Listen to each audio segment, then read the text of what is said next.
The numbers lie, the TV copy lies, but the film does not. How did Bo Nix really play in the Denver Broncos' loss to the Indianapolis Colts? Despite taking the L, I felt this was one of Bo Nix's better games of his professional career. But was it a perfect game? Let's go ahead and see what the film says. Alright, Bo Nix, let's get this going here. So he's going to come out right away and attack a matchup that he really likes. We've got Pat Bryant here at the top of the screen going up against number 4 for the Colts, Xavier Howard. Howard did not play well in this one. The Broncos came into this game planning to pick on him. And right away, they're going to come out, and Pat Bryant, of course, drew those comparisons to Michael Thomas. If you're going to draw comparisons to Michael Thomas, you've got to run the slant route, and you're going to see a really good job right there, initiating that contact from Bryant, and then gets off of it. Again, it's within the 5-yard legal limit, so that's no illegal contact right there on either side. And right there, just uses that little extension to get open on that slant.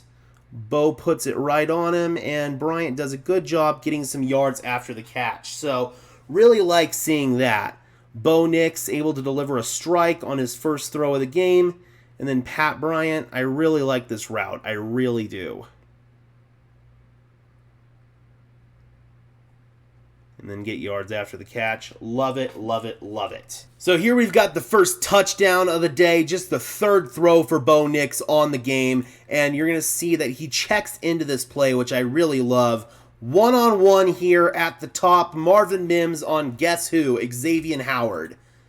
Good job by Bo, checking into the play, and then right there, you can already see that Howard's in a bad position on this fade route. And when you're going up against a speedy guy like Marvin Mims and you just get a little bit behind, you're cooked, brother. And what I like about this throw from Bo is he's going to put it up high where Mims and only Mims can go up and get it. There's no opportunity right there for Howard to make a play on the ball. Great throw, great catch. Saw the matchup we liked and exploited it. Good job by Mims. And that's just nice all the way around for the first touchdown connection between Bo Nix and Marvin Mims. Here we've got the play of the day from Bo Nix. And I do want to say, even though this was an awesome play, I'm going to talk about it. It was a freaking beautiful play. If we go ahead and let it roll, I would still like to see Bo Nix make a play in structure here. I just got to pause it right quick here for copyright reasons. Thanks, NFL, for starting to copyright all 22. Really appreciate that. Right here, it looks like this deep hook is open. And the next step I want Bo Nix to get to in his growth is being able to hit the bottom of his drop and not get spooked here. This is a pretty clean pocket. Hang in and make this throw. But what happens afterwards, man, is just nothing short of elite. He's able to spin away right there and buy himself a little time. He didn't like the deep hook. I'm not going to knock him too hard for that. I'd just like to see that become the next step in his development and growth. But what happens here, dude, he's going to launch just a perfect throw right there to Troy Franklin, moving to his left on the run after that spin right there. I mean, this is just elite quarterback stuff. It really is. That's a high degree of difficulty throw for a right-handed quarterback moving left. He doesn't get set right there, so this is all off platform, and that just shows off the arm talent from Bo Nix. That's a perfect throw, a pinpoint perfect throw right there on the run to your left. I mean, this is elite franchise quarterback stuff right here. It really is. Stunning, absolutely stunning. As much as I'd like Bo to hit that deep hook, this is even cooler. This is a more highlight reel play, and we definitely love to see those highlight reel plays. This is just fun stuff, man. God, that is a sick throw right there from Bo. Nothing fancy here on this play. It's just going to be simple little I formation, motion, tight end right there. It's going to be a little bootleg out to your right. See Adam Troutman right there. He was going to initially start off here. And then just runs a little crossing route, little drag route. Super simple. Nick's able to find him wide open right there in the flat, put it right on him, easy money. And people will be like, oh, he's just checking the ball down right there. This is not a check down, folks. This is the first read in the progression, and it's wide open. It's wide open. You're not going to pass up a wide open first read right here. This is not a check down. I cannot emphasize this enough. Any short throw is not a check down. A check down is when you've gone through your progressions, nothing deep's available, and then you take your short outlet. That's a check down. This is not a check down. This is the first read, wide ass open, hit Troutman in the flat, and then Trout does a good job right there spinning, and we pick up a first down right there. So this is just Bo Nix executing the play as it's called, putting the ball where it needs to be, and Adam Troutman does the rest. And I know some people are also going to say, why isn't this Evan Ingram running this play?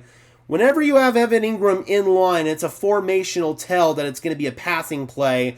At least here, when you've got your two kind of better blocking tight ends in Troutman and Kroll, that's when you can sell this run action here and make the defense bite on it. If Evan Ingram were in there, they would know that this was not going to be a running play. This was going to be a pass play.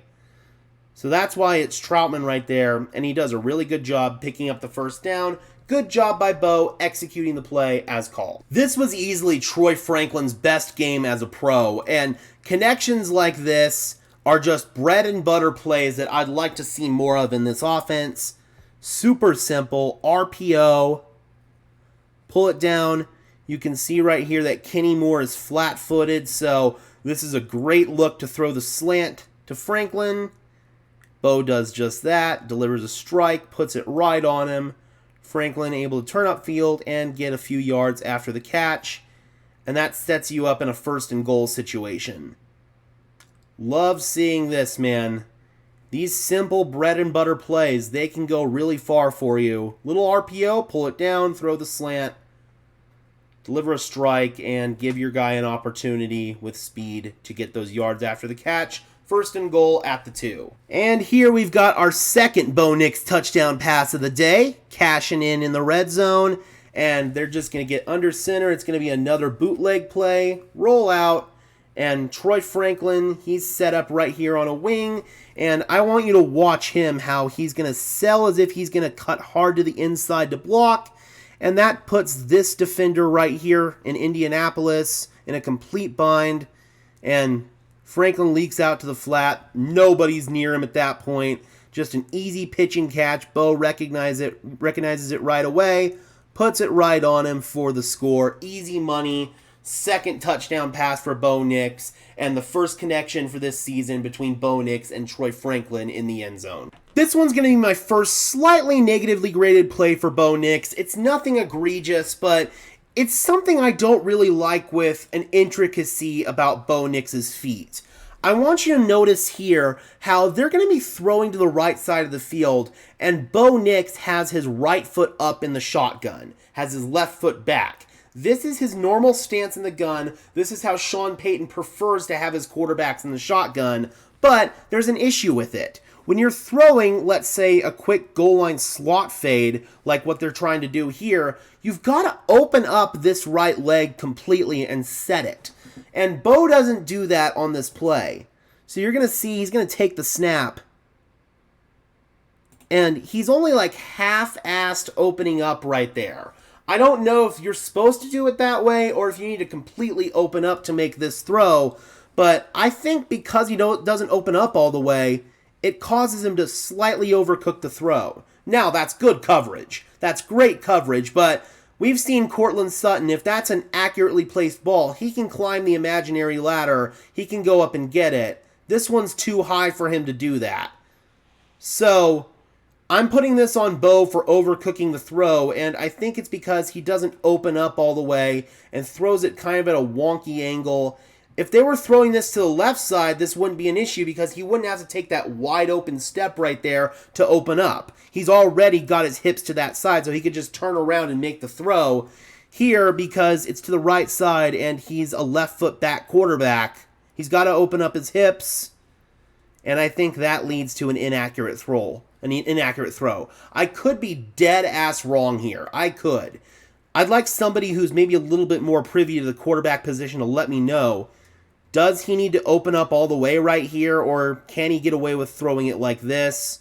Only like half open right here. Let me know if you know the answer to this question, if you're privy to the quarterback position, because I would love to know. This is just my educated guess here.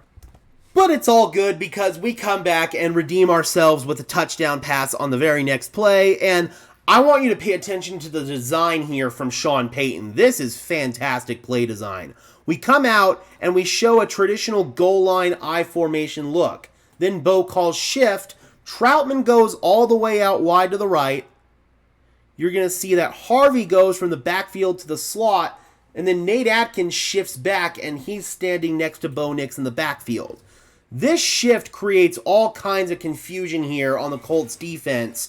They were in kind of their traditional goal line look, and now they've got to spread out. And Sean Payton calls a sprint out play, and I don't know which Colts defender screws this up. I want to guess it was him right here, but Adam Troutman is going to get wide ass open, completely gets loose in the back of the end zone. Nobody's covering him, and that's just an easy pitch and catch. A complete miscommunication on the part of the Colts. I don't know who screwed up there for Indianapolis. Again, I think it was that one defender, but great play design here, getting him out of this goal line look, and it just causes all kinds of chaos for the Colts defense, and they completely screw up the coverage.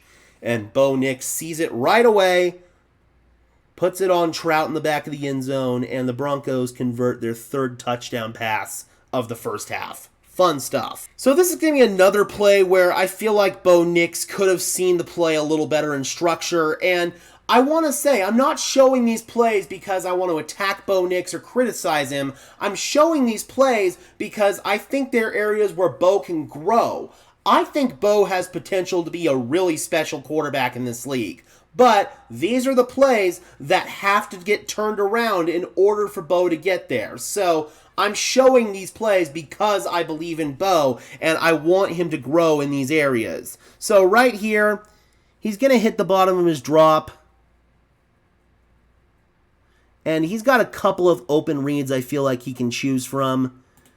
I have no clue why we're not hitting this throw right here over the middle to Troy Franklin.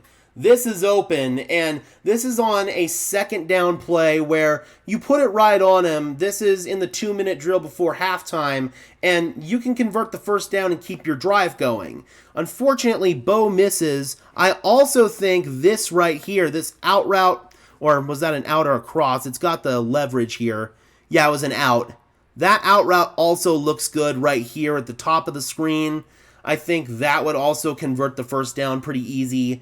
Bo doesn't like either one of these for whatever given reason. He drifts back in the pocket and checks it down earlier than I feel like he should have. If he had just waited a second here before staring down that check down, he could have seen that Franklin was going to be open. By the time Franklin's open, he's already looking at that check down. So this is one where I feel like Bo checked the ball down a little bit too early. Good job right there by Tyler Bidet, I believe that is, getting back to the line of scrimmage. But this is a miss from Bo in structure. And hell, if he even wants to really get crazy here, I think this is open. Cortland Sutton right here against Xavier Howard. That looks good as well if Bo really wants to get frisky here. But I want the ball to go either here or here. Get a first down, keep the drive going. Instead, the next play, we throw incomplete, and we've got to punt it away. So, frustrating. Definitely frustrating. And this is going to be that third down incompletion, and Bo just misses this throw. Plain and simple. So, you're going to see nickel pressure here from the top of the screen. Broncos do a pretty good job of picking it up. And you're going to see that Troy Franklin, he's going to be running a skinny post going up against a safety. This is a good look right here. Bo's got the right idea. He knows where he wants to go with it. He steps up, fires it. He's looking for Franklin on this skinny post. Unfortunately, he dirts it. Just completely short arms the throw right there. Inaccurate. His feet are set, so I can't put this one on the footwork. He just flat out missed this throw. Didn't look like it got tipped. This is just a miss. And that'll happen sometimes. Bo knows he missed right there. Next time, just put it on him and you've got a first down. That's one he wants back. Not the end of the world, but you've got to hit that throw. This is going to be one of those plays where Bo shows off what makes him special at the NFL level, and that's his athleticism. So, third down, it's going to be a mesh call for the Broncos, pair of shallow crossing routes. Looks well covered here by the Colts. Nobody open, nobody open. You check down, you got this guy right here, so you're probably going to get a tackle for loss. Don't want to hit that. So Bo knows it's 3rd down and 4. You've got an opportunity to step up and get it yourself, and he's going to do just that. He can make some special stuff happen there in the open field with his legs, man. Good job by Bo, recognizing that he had the rushing lane, seeing no one was open on the play. He says, all right, fine, I'll do it myself. And at the end, he does a good job of sliding down in order to avoid a potential injury. So on this one here, we're going to start off with RJ Harvey split out at the top of the screen, and then Harvey is going to come motion back into the backfield. And I want you to notice that nobody follows him. It was a corner up there covering him initially, so that's a telltale sign that this is zone coverage that the Indianapolis Colts are in. So that's a good job by Bo picking up that information there pre-snap, and he knows exactly where he wants to go. He's got RJ Harvey, who's going to be running an option route, a choice route out of the backfield. You can either break out, break in, or sit down. In this one here, he breaks in. Bo puts it right on him. And again, that's not a check down, folks. That's a wide open read, the first read being there. Actually, I think he did look elsewhere initially. It looked like he looked to the right side initially, but knew immediately that that was going to be open down there. So it's wide ass open. He puts it on him. Good stuff, good stuff. 3 options on that play for Harvey, and it's a good job seeing that both he and Nix are on the same page. He's got plenty of green grass in front of him if he breaks in, so he decides to break in. Bo puts it right on him, and you'll see that Bo's going into that throwing motion just as he's going into that break there, Harvey is. So that's good timing and good chemistry between those two as well. Really like that, and I cannot emphasize it enough. That is not a check down. This is one that I'm not going to negatively grade Bo for, but it's one where it's a throw that elite quarterbacks in the league will make. So you're going to see Bo Nix after the motion. He's going to roll out. This is a designed rollout play. Nothing open on the initial look. But you're going to see that with the way that they're playing this coverage, this corner is going to be flat-footed, and the safety's all the way over here. Bo's got an opportunity if he wants to lob this up. He could hit Cortland Sutton, this little hole here in between. Or, no, that's actually Franklin there, my bad. He could hit Franklin right there in this hole. I do want to give credit here where it's due for Bo, because he's got to deal with a couple of free rushers. So it's not the easiest throw in the world. I'm not going to crap on Bo for not making this throw.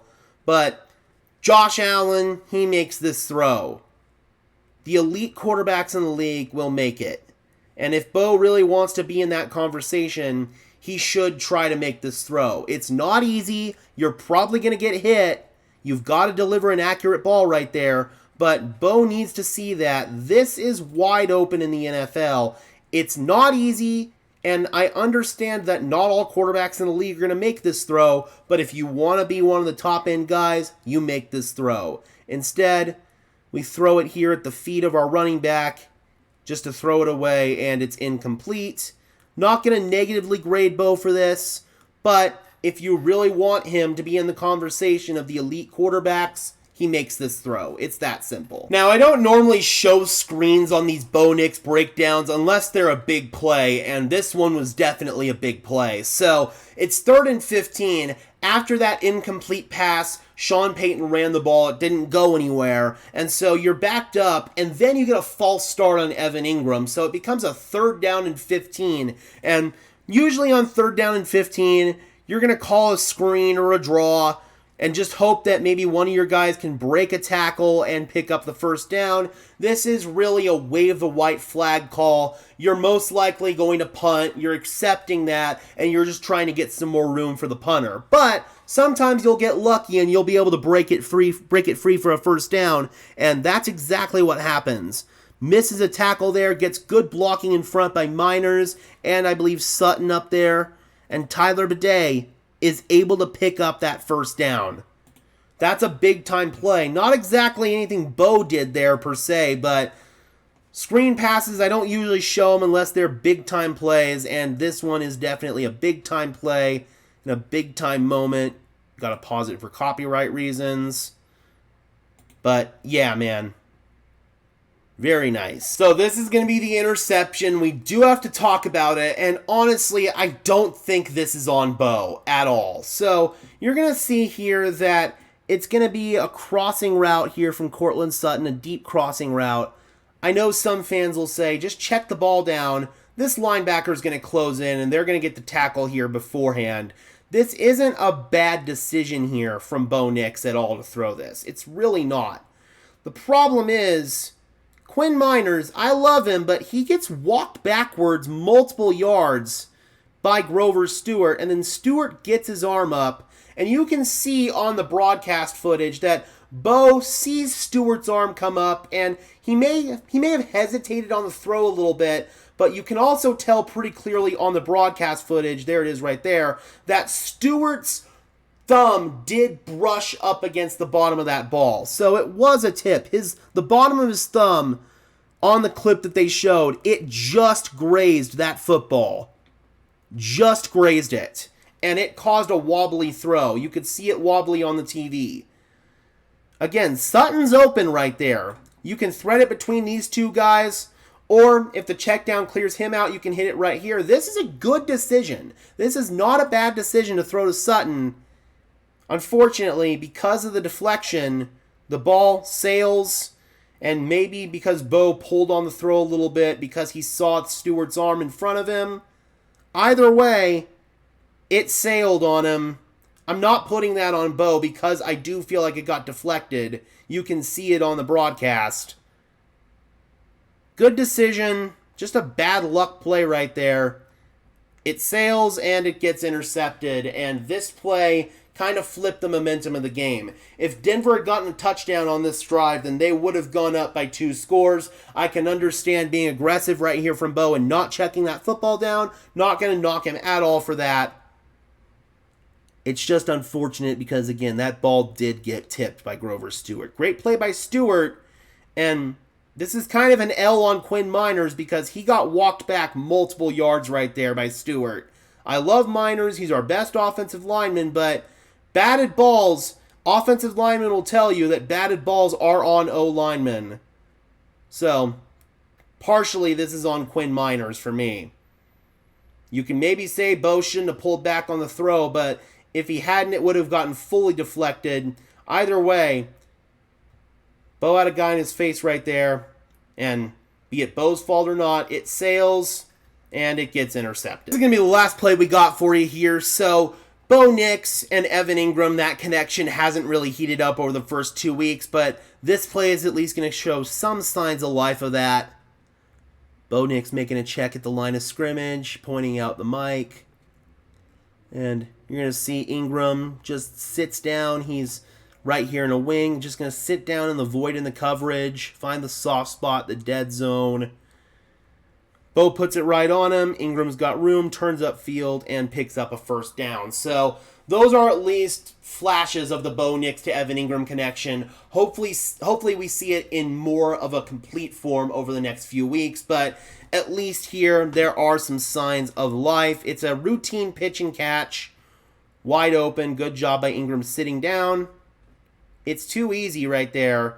But, again, man, that's the stuff we need to see because we haven't seen much from Ingram at all. So, in conclusion, after watching the film, really great day from Bo Nix. Made some high-level throws, was distributing the pill, didn't have any of the accuracy issues or the footwork issues that we saw last week, but there's still some areas in structure where Bo can get better, can show some signs of improvement. It wasn't a perfect day by him, but it was a really great day, and probably, if not the best game of his professional career, the second best game of his professional career. Had a couple of throws that he wanted back. I'm not putting the interception on him. He did everything he had to do in order to win this game, but unfortunately, bad execution in other parts of offense, on defense, and on special teams led to the Denver Broncos losing this game. So, strong day from Nix, and I'm hoping he builds on it next week, going up against a Chargers defense that has given him trouble. This defensive scheme, Seattle's run it, the Ravens have run it, Tennessee ran it in week 1, the Chargers run it. This Mike McDonald, Baltimore Ravens defensive scheme that's blown up across the league, that's what the Chargers have run, and that's what Bo Nix struggles with. So we'll see if he's able to play well next week, but really, really good performance against Indianapolis.